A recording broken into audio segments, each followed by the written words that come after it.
Bunları sizə izah edəcəm. İqlim və iqlim qurşağı. İqlim ərazinin çoxillik hava rejiminə deyilir və iqlimi yaradan bir sıra amillər var. Biz iqlim yaradan amilləri iki yerə bölürük. Əsas amillər və digər amillər. Əsas amillərə aiddir. Coğrafi enlik. Sizə bir sual verim, cavab verin. Sizcə ekvatordan qütbə doğru günəş şüalarının düşmə bucağı necə dəyişir? Azalır. Təbii ki, Azal. azalır. Günəş şüalarının düşmə bucağı azalırsa, temperatur necə dəyişir? O da azalır. Təbii ki, Azal. Yəni, bəli, ekvatordan qütbə doğru günəş şüalarının düşmə bucağı azaldığı üçün iqlim soyuyur. İlk dəfə Hippark deyib ki, günəşin üfüqdəki hündürlüyü artdıqca iqlimin istiləşməsi artır, intensivləşir. Sonra hava kütlələri, atmosferin ümumi sirkulyasiyası. Biz keçən dəfə danışdıq. Passat küləşləri, qərb küləşləri, ümumiyyətlə daimi küləşlər iqlimə təsir edən əsas amillərdəndir.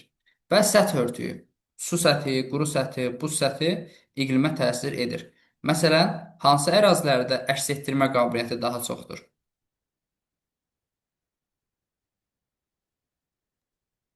Səthin əks etdirmə qabiliyyəti. Qarlarda, buzlaqlarda. Qar və buzlaqlarda təbii ki, qütb ətrafı qütblər daim qar və buzlaqdır deyə biz qeyd edirik ki, qütblərdə 6 ay gündüz olmasına baxmayaraq orada gələn günəş şüalarının düşmə bucağı kiçikdir və o da əsas hissəsi əks olunur. Ona görə iqlim orada nədir? İqlim soyuqdur. Bax, bu əsas amillərdir. Coğrafi enlik, hava kütlələri və səth örtüyü. Digər amillər, yamacın ekspozisiyası, mütləq hündürlük, okeanlardan uzaqlıq, okean cərəyanları və relyef şəraiti. Məsələn, yamacın ekspozisiyası nə deməkdir? Məsələn, bax, bayaq bir şəkildə də gördük. Deyirik ki, günəş il boyu e, cənub yamacına daha çox düşür, şimal yamacında günəş görünmür. İndi A yamacında, A məntəqəsində temperatur daha yüksək olar, yoxsa B məntəqəsində?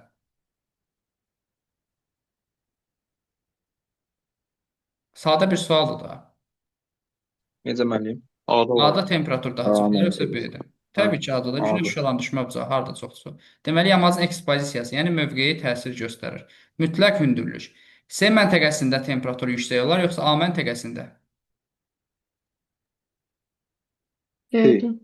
C. C-də yüksək olar deyirsiniz. Yox, A'dır, A'dır. Uşaqlar, hündürlüyə doğru temperatur aşağı düşür axı. Bəli, Azal. A'dır. A, deməli C-də daha azdır, A-da isə. Deməli, mütləq hündürlük Daha çox. təsir edir. Okeanlardan uzaqlıq iqlimə təsir göstərir. Okeana yaxın olan ərazilərdə əsasən yağıntının miqdarı çox olur. İqlim mülayim olur. Yəni sərt olmur. Amma materikin daxilinə doğru iqlimin kontinentallığı, yəni sərtliyi artır, quruluğu artır. Okean cərəyanları. Okean cərəyanları müxtəlif cür təsir edir. İsti cərəyan yağıntı verər. Bunu yazarsınız bir yerə. İsti cərəyan nə gətirər? Yağış gətirər. Soyuq cərəyan quru hava gətirər. Quru hava. Aydındır. Yamacın ekspozisiyası, mütləq hündürlük. Hündürlüyə doğru temperatur azalır. Okeanlardan uzaqlaşdıqca temperaturun quruluğu, daha doğrusu iqlimin kontinentallığı artır. Okean cərəyanları, isti cərəyanlar yağıntı gətirər, soyuq cərəyan quru hava gətirir. Relyef şəraiti. Məsələn, biz qeyd etdik ki, dünyanın ən yağıntı məntəqəsi Çeropinsi məntəqəsidir ki, maksimal bir dəfə yağıntı ora düşüb. O da niyə? Himalay dağlarının ətəkləridir. Məsələn, bu ərazilərə yağıntı bol düşər, sonra hava qalxar yuxarı. O bir tərəfə enəndə yağıntı verərmi? Enən hava yağıntı verirmi? Xeyr.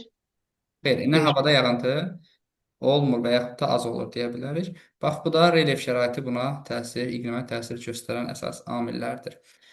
Alisovun iqlim təsnifatına əsasən hava kütlələrinin xüsusiyyətlərinə görə 13 iqlim qurşağı ayırır Alisov və Alisovda əsas hava xassələri, hava xüsusiyyətləri və temperatura əsasən iqlim bölünmüşdür və yenə deyirəm 13 iqlim qurşağı var. Ondan 6-sı 7-si əsas, 6-sı isə keçid iqlim qurşaqlarıdır. Əsas iqlimlər ekvatorial, tropik, mülayim, arktik və antarktik. Keçid iqlimləri isə adında sub sözü olanlardır. Subekvatorial, subtropik, subarktik və arktik. Öncə biz əsasla keçidləri necə fərqləndirək? Vizual olaraq adında sub sözü olanlar keçiddirlər. Amma xüsusiyyətinə görə, xarakterinə görə necə fərqləndirərik? Əsas hava kütlələrinin özünə məxsus xarakteri var, amma keçid iqlimin özünə məxsus xarakteri nədir? Mövcud deyil. Məsələn, bunu belə izah edə bilərik ki, bəzi insanlar da var ki, xarakterli insanlardır. Xarakterli insanları yoldan çıxartmaq mümkün deyil. Onlar həmişə məqsədinə doğru çalışır, həmişə öz fikirləri olur, öz fikirləri ilə qətiyyən dönmürlər və o insanları yanlış yola, mənfi yola çəkmək mümkün deyil.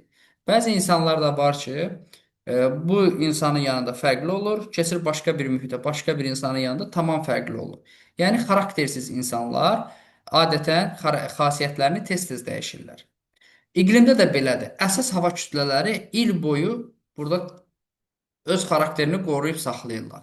Amma keçid olanlar isə yayda birinin xüsusiyyətini götürürlər, qışda isə birinin. Gəlin indi bunların iqlimlərin xarakterini, xasiyyətini tanıyaq. Ekvatorial iqlim. Ekvatorial iqlimdə il boyu isti və rütubətli olur. Necə olur? Ekvatorial il boyu isti və rütubətli. Yadımıza əvvəlki dərsi salaq. Ekvatorialda alçaq təzyiq yoxsa yüksək təzyiq? Alçaq.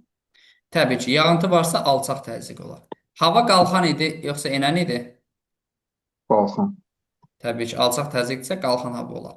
Tropikdə il boyu isti və quru. Tropikdə alçaq təzyiq idi yoxsa yüksək təzyiq? Onu Yüksek xatırlayın. tabii. Yüksək Yüksek tabii. təzyiq. Necə hava? İnan hava. Enən hava axınları hakim idi. Bəli, mülayimdə il Alçaq boyu bəli, sərin və rütubətli. Burada da alçaq təzyiq. Alçaq təzyiqdirsə hava necə eləyir? Qalxan. Qalxır.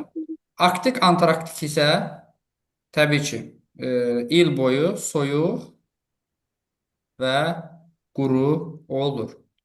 Burada da tropik kimi qalxan hava, yüksək təzyiq hakim olacaq. Bu keçidlərdə necədir? Keçidlərdə fəsillərə görə dəyişir. Gəlin görək necə dəyişir. Ekvatorial ərazilərin iqlimini dedik. Aydındır. Ekvatorda necə oldu? Qalxan hava, alçaq təzyiq. İyul ayında, yəni yay fəslində, bax bura fikir verək bu istiqamətə. Yay fəslində ekvatorial subekvatoriala təsir edir. Yəni subekvatorial ekvatorun xasiyyətini götürür yayda. Yayda günəş hansı yarımkürədə olur? Şimal. 22 Şimalda. iyulda, bəli, şimalda olur. Ona görə də hava kütlələri cənubdan şimala doğru hərəkət edirlər. Elə bil ki, günəşin getdiyi istiqamətə doğru gedirlər. Hava kütlələri. Ekvatorial hava kütlələri subekvatoriala təsir edir. Bura təsir göstərirsə, iqlimi necə olacaq buranın? Ekvatorda necə idi? İsti, ekvatorda isti və rütubətli. Deməli, yayda burada necə olacaq? İsti və rütubətli. Aydındır. Tropikin hava kütləsi necədir il boyu? İsti və quru. O zaman tropik subtropikə iyul ayında təsir edəcək. Necə olacaq subtropikin yayda xasiyyəti?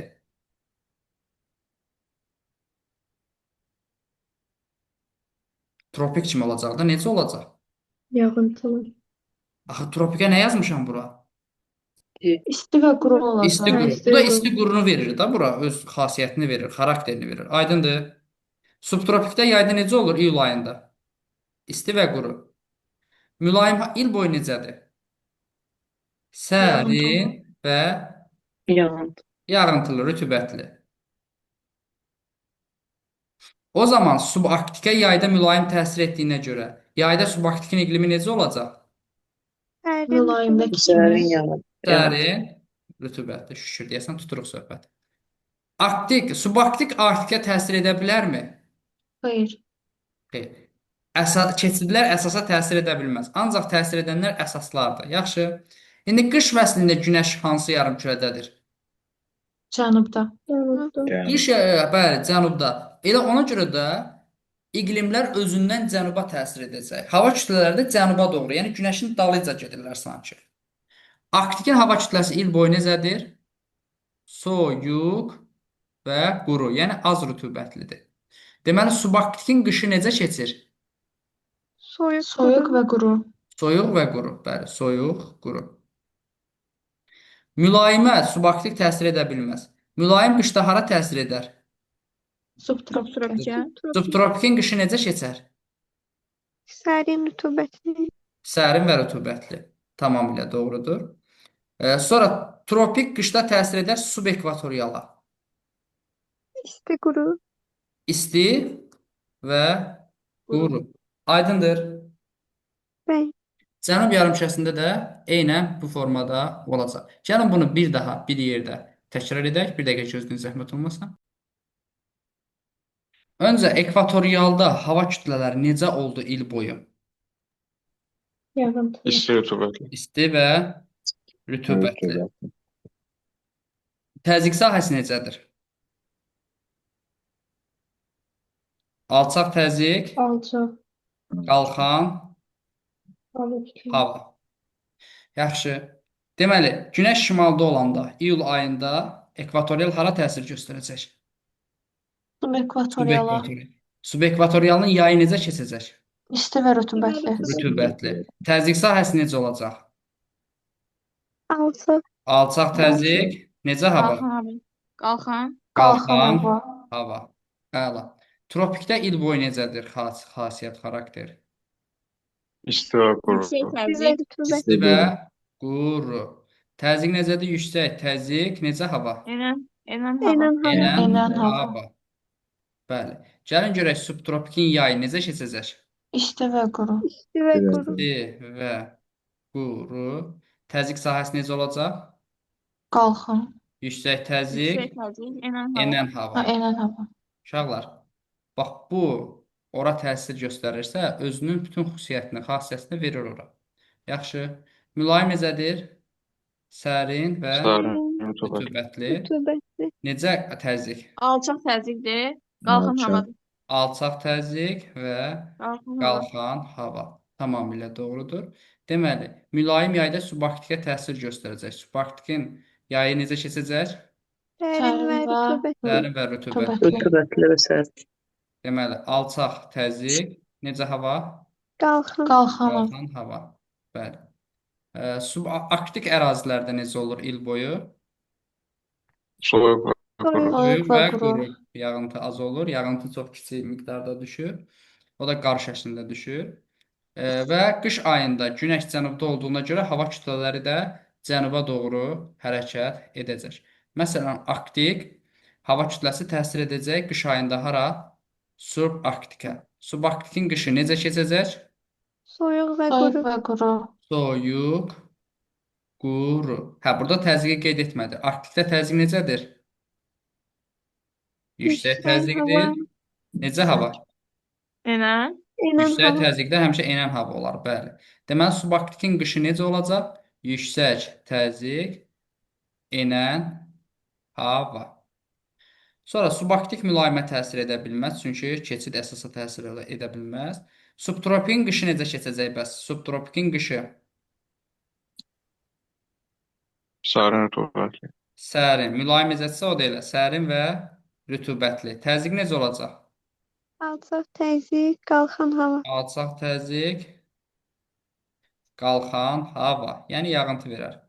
Sonra subekvatorialın qışı necə keçər? İsti, İsti quru. quru. İsti və quru. Təzyiq necə olar? Yüksək Yüksək. təzyiq. Havanın Enən hava. istiqaməti Enən hava. enən hava. Aydındır. Enən İzaha da bir Bəli. daha baxarsınız ki, bu sizə tam aydın olsun. Əzbərləsəz, inanın ki, bundan sadə izah çətin tapılar. Və yadda saxlayın, işiniz rahat olsun. Arisovun iqlim təsnifatına görə 13 iqlim qurşağı öyrəndik və Azərbaycan bunlardan yalnız ikisində yerləşir. Bu da subtropik mülayimdir. Ölkə ərazimizin böyük hissəsi subtropikdə, kiçik bir hissəsi isə mülayimdə yerləşir. Bəzən deyirlər ki, Azərbaycanda 11 iqlimdən 9-u yerləşir, 9 iqlim qurşağı yerləşir deyirlər özdə. Təbii ki, bu yanlış bir ifadədir. Azərbaycan cəmi 2 iqlim qurşağında yerləşir. 9 dənə iqlim yarım tipini öyrənəcək. O da növbəti dərslərimizdə. Bu bizim atlaslarda və sinif dərsliklərində olan nələrdir? İqlim xəritələri olacaq. İqlim xəritələrini gəlin burada bir yerdə təhlil edək. Deməli, bax bura fikir versəz, ekvatorial qurşaq. Ekvatorial qurşaq tam zolaq əmələ gətirmir. Ekvatorial qurşaq nə edir? Tam zolaq əmələ gətirmir. Gətirmir. Bəli. Və heç bir yarım tipə, yarım vilayətə bölünmür. Bölünməsi yoxdur. Məsələn, subtropik bölünür, tropik bölünür, mülayim bölünür. Amma ekvatorial bəziləri bölünür, bəziləri yox. Deməli, ekvatorial hansı ərazilərdə rast gəlirik? Bax, bu Cənubi Amerika materikidir. Hansı ovalıq düşür bura?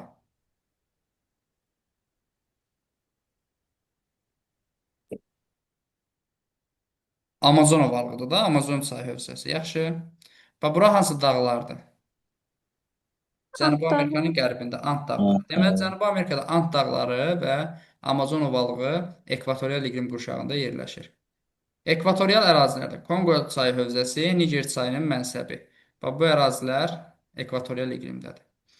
Sonra Şri-Lanka adasının cənub hissəsi, Zond adaları, Filippinin cənub hissəsi və Malakka yarımadası. Bax, bu saydığımız ərazilər hansı iqlimdə yerləşir? Ekvator. Ekvatorda. Ekvatorda yerləşirsə, bunlarda yağıntı necədir? Az. Ekvatorda azdır. Yox, çox. Ekvatorda il boyu isti və rütubətlidir dedik. Rütubət yağıntı deməkdir. Yəni bol 2000-3000 mm bura yağıntı düşür. Aydındır? Və alçaq təzyiq, qalxan hava hakimdir. Ekvator tam zolaq əmələ gətirirmi? Gətirmir. Qurşaq əmələ gətirmir. Gətirmir. Bu ekvator. Hansı materiklərdə rast gəlirik ekvatorial iqlimə? Cənub Amerika, Afrika, bir də Avrasiya. Avrasiya, Avstraliyada yoxdur. Neçə materik oldu? 3. 3. 3 materikdə rast gəlirik. Bəli. Sonra keçirik subekvatorial iqlim. Subekvatorial iqlimin yayı necə keçirdi? İsti rütubətli. İsti rütubət. Ekvatorial kimi. Bəli, isti və rütubətli. Qışı isə tropik kimi keçir. Necə keçir? İsti və quraq. Baxaq görək subekvatorial hansı ərazidə yayılıb. Bax, Şimali Amerikanın ucqar cənub nöqtəsi Marietta burnu, Orinoco ovalığı, Cənubi Amerikada Gviana yaylası, sonra gəlirik Atlantik okean üzərindən keçirik Afrika, Şərqi Afrika yaylası, Somali yarımadası, bax, bu ərazilərdən keçirik. Sonra bax, burada şimala doğru, Cənubi Asiyada şimala doğru meyllənir. Çünki burada musson küləkləri əraziyə bol yağıntı gətirir. Tropik burada qırılmağa məcbur qalır. Tropik Asiyada qırılır, Tar səhrasında təxminən. Onu subekvatorial iqlim əvəzləyir. Və Cənubi Çin düzənliyi, Hind-Çin yarımadası, Hindistan yarımadası, Filippin adaları, Malakkanın şimal hissəsi. Bax, bu əraziləri əhatə edir. Deməli, bu ərazilərin yayı necə keçir?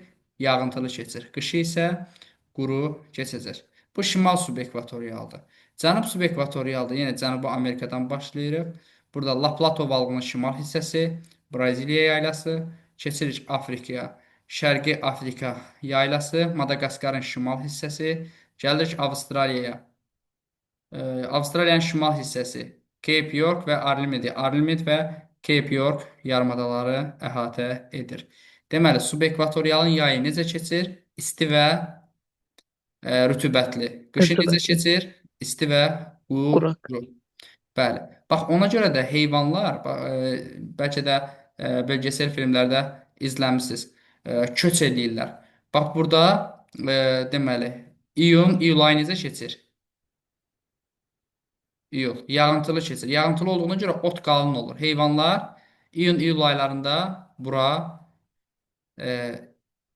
necə deyim, axın eləyirlər, miqrasiya edirlər, köçürlər.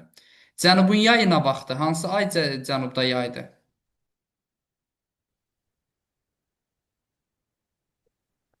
Dekabr ayında. Dekabr, fevral aylarında. Bəli, dekabr, fevral ayında cənubun yayı olduğuna görə cənub subekvatorialda yağıntının əsas hissəsi nə vaxt düşür? Dekabr, fevral aylarında. Dekabr-fevral aylarında da heyvanlar cənuba doğru miqrasiya edirlər ki, cənubda yağıntı çoxdur, günəş cənubdadır. Dekabr-fevralda isti var, rütubət var və bol ot var.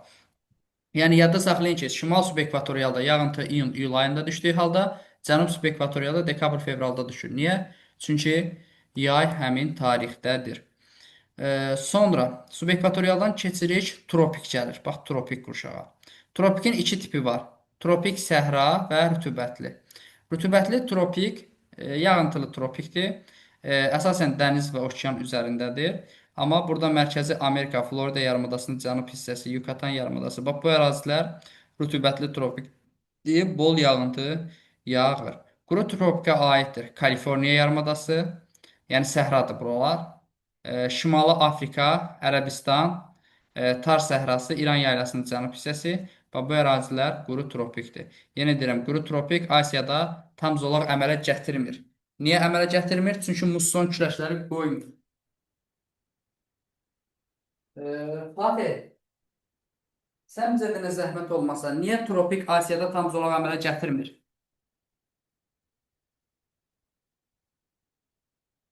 Deyə bilərsən? Gələn keçməmişik də, müəllim deməyib. Raiq, deyə bilərsən səbəbin? Musson küləylənə görə. Ben Mustafa Küreğen'e göre Musson küləklərinə görə də indi 30 saniyə deyil ağzımdan çıxartdım. Musson küləkləri imkan vermir ki, burada tropik tam zolaq əmələ gətirsin. Sonra cənub yarımkürəsində tropik varmı? Var. Məsələn, burada soyuq period cərəyanının təsiri ilə tropik xətti şimala doğru, daha doğrusu tropik iqlim şimal istiqamətində uzanır. Bax, burada tropik iqlim formalaşır, quru tropik. Və xüsusən də burada dünyanın ən quraq səhrası Çilidə hansı səhra? Atakama. Atakama səhrası yerləşir. Bəli. Sonra bax bu hissədə isə rütubətli tropik. Cənubi Amerikanın şərq hissəsində rütubətli tropik iqlim formalaşır. Burada soyuq cərəyan təsir etdiyi ərazilərdə quru tropik formalaşır. Məsələn, burada 3A yazılıb. Həmin bax bu 3A, burada Namib səhrası falan yaranır. Quru tropikdir. Sonra mərkəzdə də quru tropikdir, çünki burada Kalahari səhrası mövcuddur. Avstraliyanın da əsas hissəsi deməli quru tropik iqlimə düşür. Avstraliyanın şərq hissəsi isə rütubət 3B deməli rütubətli tropikə düşür. Sonra gəlir subtropik.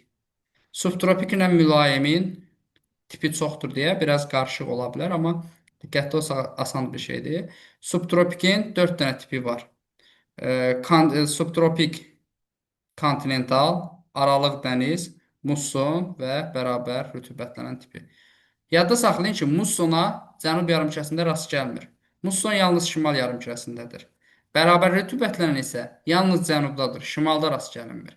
Və bu sarı rəngdə göstərilənlər subtropik ərazidir. Və bu hansı iqlimdir?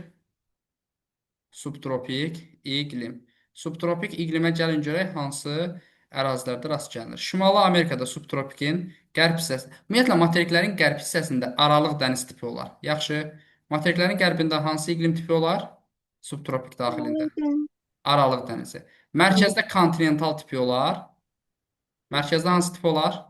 Continental. Kontinental. Şərqdə isə musson tipi olar. Musson küləşlərinin təsiri altında qalan ərazilər. Şərqdə hansı olar? Musson. Musson ərazisi olar. Tamamilə doğrudur. Aralıq dəniz iqlimi ən çox imtahana düşən tipdir. Və bilin ki, Şimali Afrikada Piriney yarımadası, Apenin yarımadası, Balkan yarımadası, Kiçik Asiya yarımadası və Avrasiyanın, daha doğrusu Aralıq dənizi içərisində yerləşən bütün adalar məhz Aralıq dəniz iqlimində yerləşir. Cənub yarımkürəsində də subtropik var. Cənub yarımkürəsində də materikin qərbində Aralıq dənizdir. Materiklərin qərbində hər üçündə Aralıq dənizi var. Mərkəzi hissədə kontinental. Afrikada kontinental tipi yoxdur. Cənubi Amerika və Avstraliyada kontinental tipləri mövcuddur. Şərq hissəsində isə cənubda musson olmadığına görə mussonun yerinə bərabər rütubətlənən iqlim xarakterikdir. Subtropikin bərabər rütubətlənən tipi və Yeni Zelandiyanın şimal hissəsində rast gəlirik. Sonra gəlirik mülayim iqlim qurşağı. Mülayimdə necə idi? İl boyu isti, sərin və rütubətli idi. Mülayim ilə bir sıra tipləri var. Mülayim dəniz, mülayim kontinental, kəskin kontinental və musson. Mussonlar materikin əsasən hansı hissəsində oldu? Şərqində. Şərqində tamamilə doğru. Qərbində isə dəniz tiplərdir. Məsələn, subtropikin qərbində aralıq dəniz tipi oldu. Mülayimin qərbində isə mülayim dəniz tipi olur. Məsələn, Alyaska yarımadası, Alyot adaları. Bax, bu ərazilər mülayim dənizdir. Materikin mərkəzi hissəsi kontinentaldır, lap mərkəzi kəskin kontinentaldır. Şimali Amerikada mülayim musson yoxdur, onun yerinə mülayim dəniz tipi formalaşır. Yenə də Avrasiya materikinə gəlincə, materikin qərb hissəsində dəniz, mülayim dənizdir. Bura hansı ərazilər düşür? İrlandiya, Böyük Britaniya, Skandinaviya yarımadasının qərbi, Jutlandiya, Almaniya, Polşanın qərbi, Britaniya yarımadasının qərb hissəsi aiddir. Ural dağlarına qədər olan ərazini əhatə edir. Mülayim, kontinental. Ural dağlarından şərqdə Sibir regionunda olur kəskin kontinental. Yəni iqlim burada sərtdir, daha kəskindir. Sonra Sakit Okean sahillərində şərq hissədə isə musson tipi olacaq. Burada Yapon adaları, Koreya yarımadası, Saxalin adaları, Verxanski silsiləsi daxildir ki, burada mülayim musson iqlimidir. Mussonda yağıntılar hansı ayda düşər?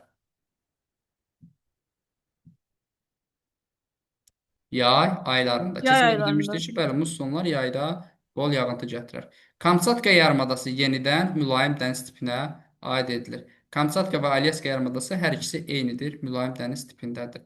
Deməli, mülayim dənizdə rütubət il boyu sabit olar, il boyu yağıntılı olar.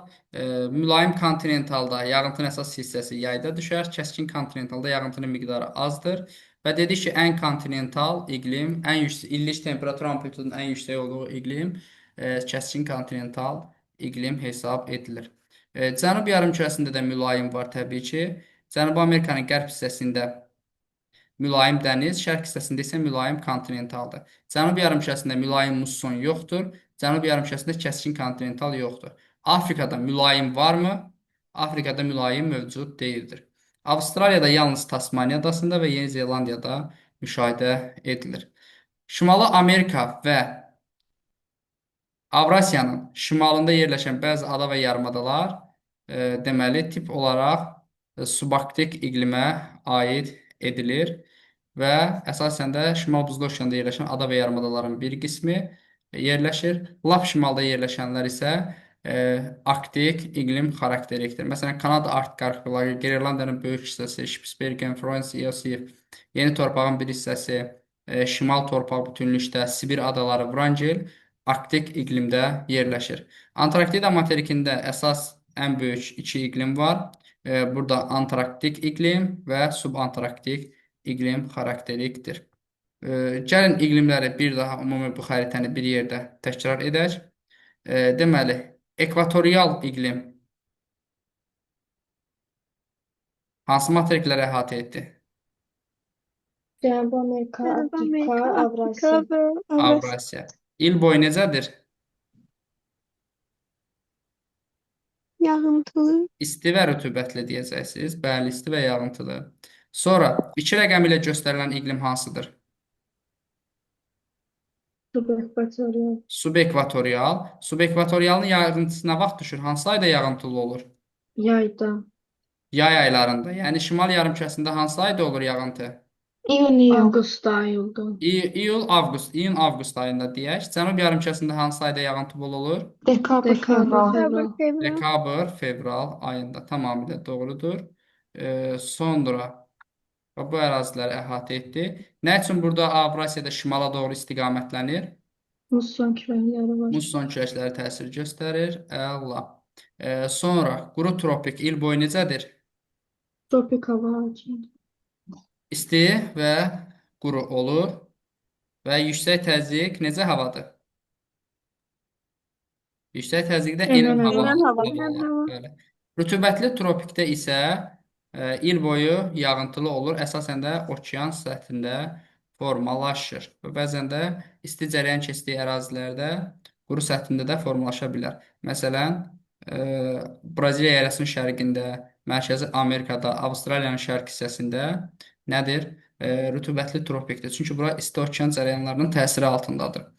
Sonra gələk subtropik iqlim. Subtropikə yayda hansı hava kütlələri təsir edər? İsti və quru. Yayda bəli tropik təsir edər, isti və quru olar. Qışda təsir edər, Mülayim. mülayim. Necə olar qışı? Rütubətli. Rütubətli və sərin olar. Bəli. Amma bütün tiplərindəmi? Yox, bütün tiplərində yox. Çünki mussonda, məsələn, subtropikin musson tipi var da, düzdürmü? Subtropikin musson tipində yağıntı nə vaxt düşər? Mussonlar nə vaxt yağıntı gətirir musson küləşləri? Təbii ki, yayda. Yayda. Yayda sudan quru əsdiyinə görə deyirik ki, bol yağıntı gətirir. İndi gəlin uşaqlar, baxaq bura. Nəyə? Aralıq dəniz iqlimində yağıntı hansı aylarda düşər? Qış fəslində. Hansı aylardır qış ayları? Dekabr, fevral. Dekabr, fevral. Deməli, bax bu işarələdiyim ərazilərdə yağıntının əsas hissəsi nə vaxt düşər? Dekabr, Dekabr, fevral. fevral. İndi bax bu işarələdiyim ərazilərdə bəs yağıntı nə zaman düşər? Yayda. Cənub subtropikin aralıq dəniz tipidir. Nə vaxt dediniz? İyul, İyun. avqust aylarında. Tamamilə doğrudur. Niyə iyul-avqust aylarında düşdü? Mən cənubda Bəli, Anladım. cənubun qışıdır. Cənubun qışı iyul-avqust aylarıdır. Əla, gözəl başa düşmüsünüz.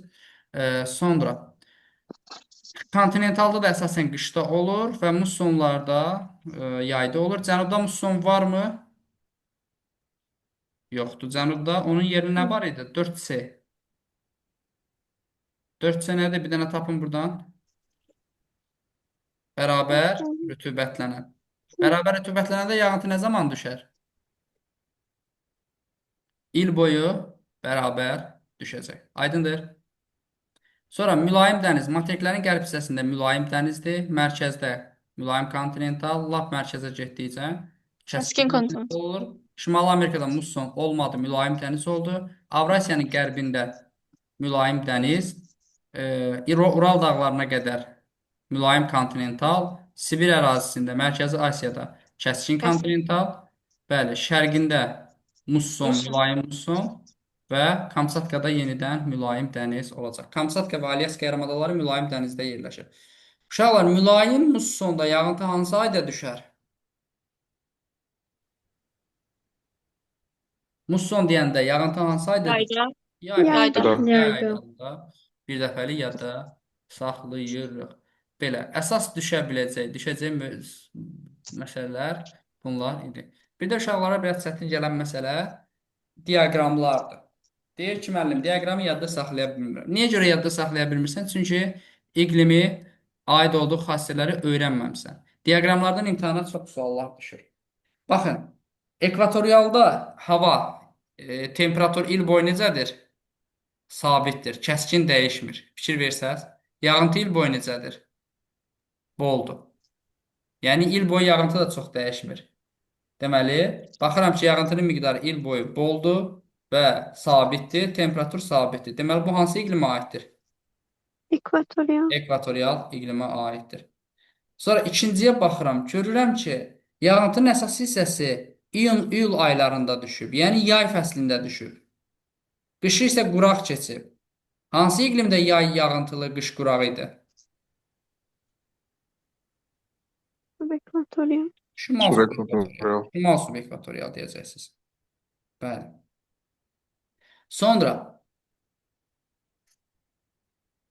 burada baxıram ki, birinci fəsli müəyyən etməliyəm uşaqlar. Fəsli müəyyən etmək üçün burada çəkilən temperaturu göstərən qırmızı xəttə baxıram.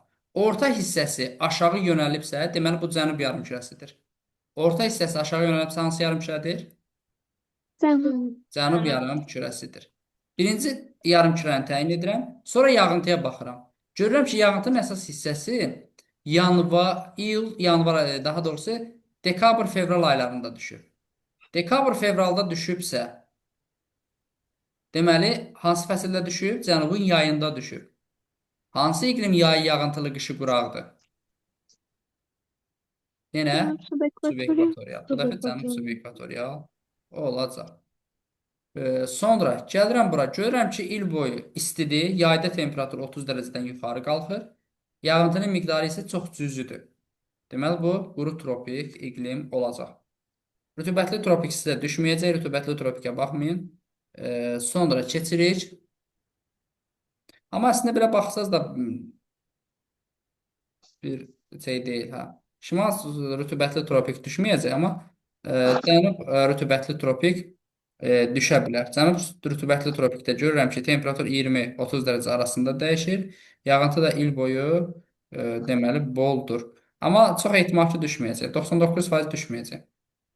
Bu da cənub yarımkürəsinin tropik xəttidir, tropik iqlimidir. Görürəm ki, temperatur 30 dərəcə, 10-30 dərəcə arasında dəyişir və yağıntının miqdarı 50 millimetrdir. Təbii ki, 50 millimetr yağıntı çox az bir şeydir. Bu da tropik üçün səciyyəvidir. Sonra gəlirik subtropikin aralıq dəniz tipinə. Yenə də təhlil edirəm. Orta hissəsi yuxarıdırsa, hansı iqlimdir? Hansı yarımkürədir? Şimal yarımkürəsi. Şimal yarımkürəsi. Yağıntının əsas hissəsi yanvar, noyabr, ilin soyuq dövründə düşüb, yəni qışda düşüb. Hansı iqlimdə yağıntı qışda düşürdü? Subtropik. Subtropikin aralıq dənizində. Və bu aralıq dəniz iqlimi yadda saxlayın. Çox ehtimal ki, qəbula aralıq dəniz iqlimi düşəcək. Yəni çox vaxt bu düşür yəni. Sonra buna baxıram. Görürəm ki, orta hissəsi aşağı əyilib. Hansı yarımkürədir? Cənub. Cənub yarımkürəsidir. Bəli. Yağıntının əsas hissəsi ilin soyuq dövründə düşüb. Yəni temperaturun ən aşağı olduğu vaxtda yağıntı bol olub. Yəni qışda düşüb yağıntı. Deməli bu nədir? Cənub subekvatorial iqlimdir. Sonra burada baxıram ki, yağıntının yay ilə qış arasında, yəni şimal yarımkürəsindədir, orta hissəsi yuxarıdır. Və yay ilə qış arasında yağıntı fərqi kəskindir.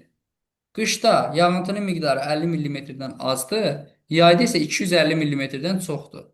Yay ilə qış arasında belə kəskin yağıntı fərqi varsa, deməli bu musson tipidir. Mussonun da iki tipi var da, bir mülayim musson, bir də subtropik musson. Biz necə fərqləndirək onu? Təbii ki, mülayim mussonda temperatur mənfiyə qədər düşəcək, amma subtropikdə 0 dərəcədə dayanır.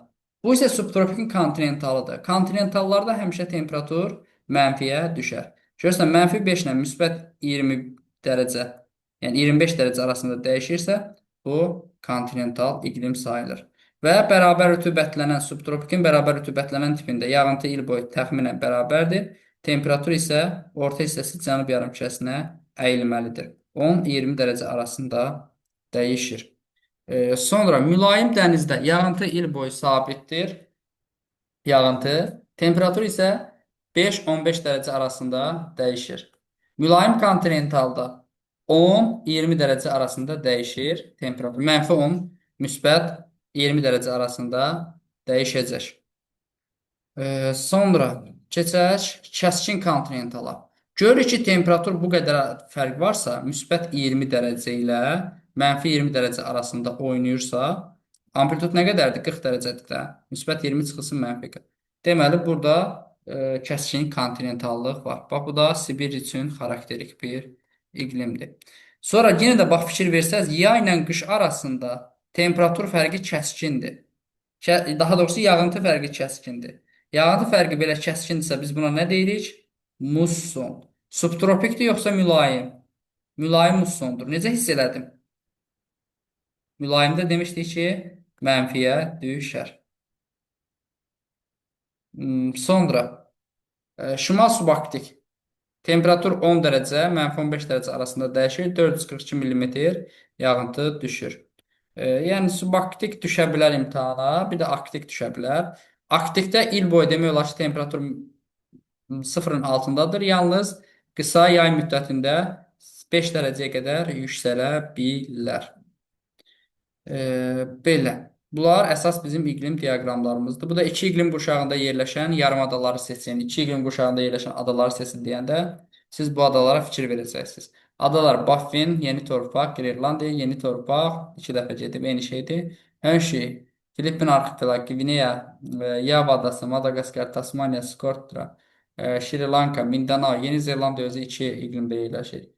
Sonra Florida, Labrador, Skandinaviya, Kola, Yamal-Qıdan, Taymer, Scott, Malakka, Koreya yarımadaları 3 iqlimdə yerləşən yarımadalardır. Materiklərin ucqar şimal nöqtəsinə də baxa bilərik. Hansı ucqar nöqtələr hansı deməli iqlim qurşağında yerləşir. Rusiyanın ucqar şimal nöqtəsi Çelyskində Arktik qurşaqdadır. Cənub nöqtəsi Pi ekvatorialda, şərq nöqtəsi Dejinov subarktikdə yerləşir. Qərb nöqtəsi Roka subtropikdə yerləşir.